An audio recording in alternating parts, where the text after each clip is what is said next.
Site work portion of a project can be one of the most challenging trades.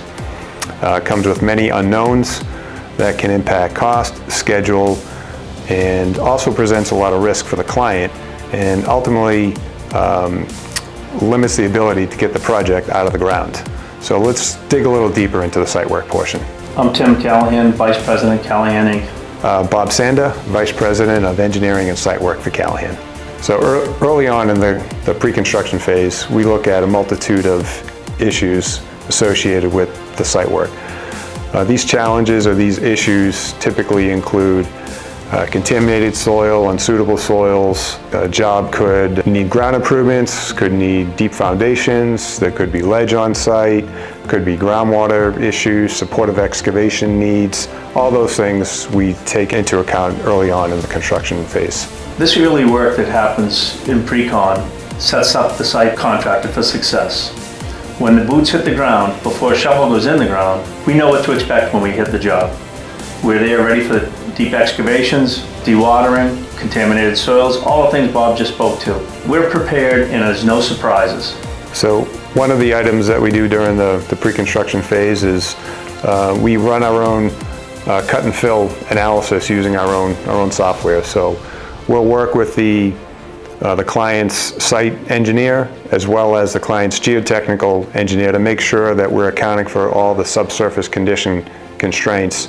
And by doing a revised cut and fill, we're able to hopefully balance the site, or if not, at least limit the amount of export, which ultimately is going to save the client some money, especially considering if there's contaminated soils on site. Also during the pre-construction phase, we do a deep dive into the site work takeoff. So we're able to tap into the resources we have from our two other engineers and look at the overall site work design.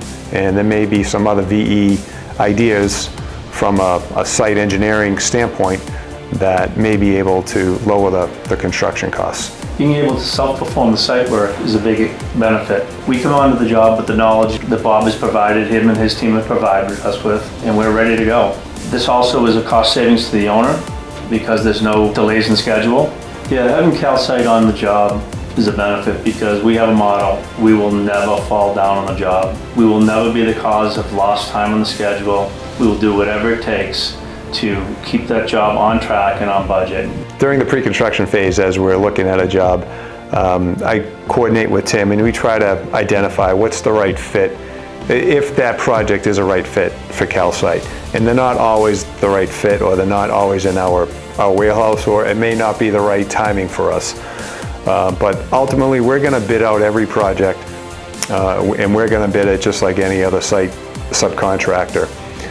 And at the end of the day, we're going to make the best business decision, not only for the owner, but for Callahan, who's the right fit as a site subcontractor for that project.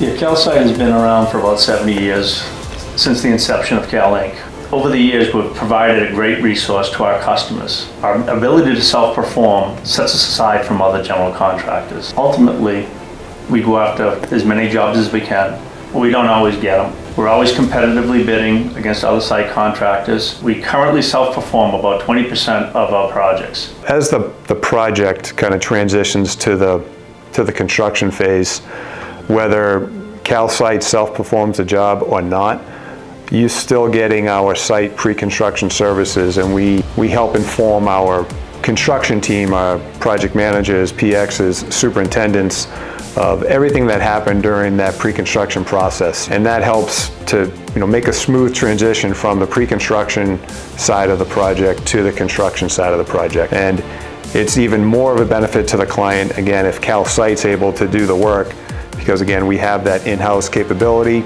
Tim is right here. We'll coordinate with him on a daily basis, and stays heavily involved on the project from a day-to-day basis.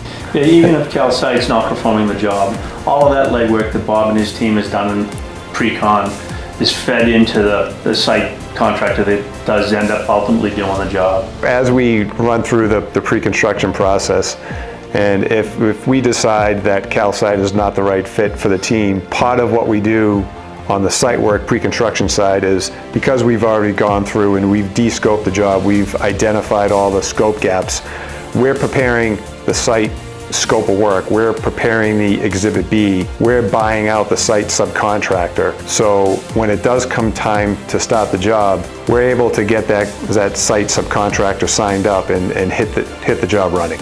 We try to provide a valuable resource and be a true partner in the project's success. We appreciate you taking the time and listening to us discuss site work pre-construction and the benefits of having Cal Site on the project team.